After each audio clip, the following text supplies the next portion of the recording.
प्रभु यीशु तन के घर ला आके खटखटाते। प्रभु यीशु तन के घर ला आके खटखटाते।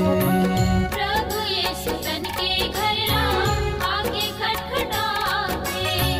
प्रभु यीशु तन के घर ला आके खटखटाते। सोने ले आवाज कर खोली दे दरवाजे तह। सोनी ले आवाज कर खोली दे दरवाजे तह। यीशु भीतर आते। प्रभु यीशु तन के घर ला आके खटखटाते। प्रभु यीशु तन के घर ला आके खटखटाते।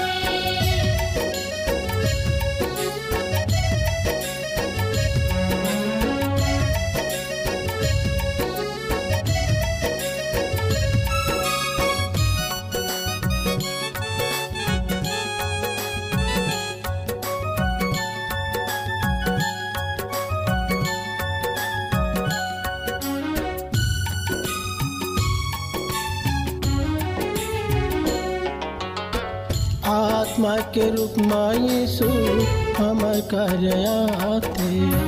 प्रार्थना लसुन के यीशु हमर जगयाते।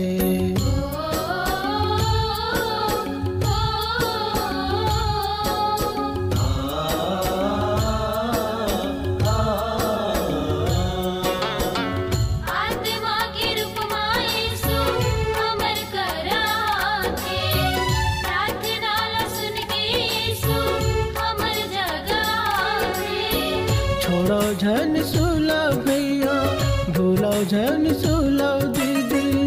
छोड़ो झन सुला भैया भूलो झन सुला दीदी। यीशु दया करी थे। प्रभु यीशु तन के घर ला आके खटखटाते। प्रभु यीशु तन के घर ला आके खटखटाते।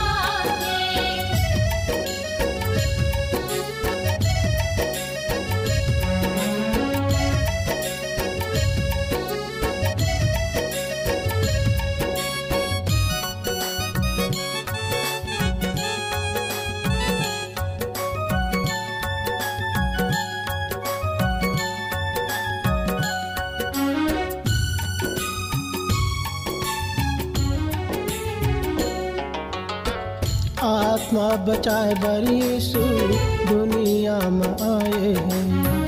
नरक ले छोड़ाए बर यीशु दुनिया में आए हैं।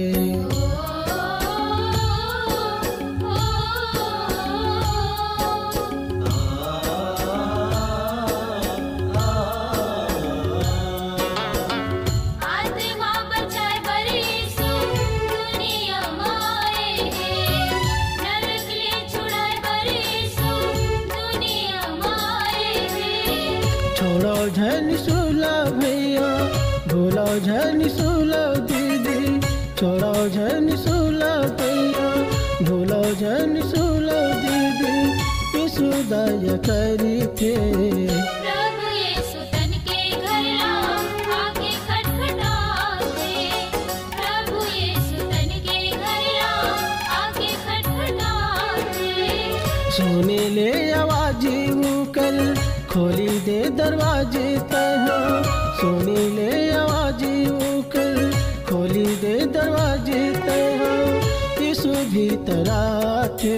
प्रभु यीशु तन के घर ला आके खटखटाते। प्रभु यीशु तन के घर ला आके खटखटाते। प्रभु यीशु तन के घर ला आके खटखटाते। प्रभु यीशु तन के घर ला आके खटखटाते।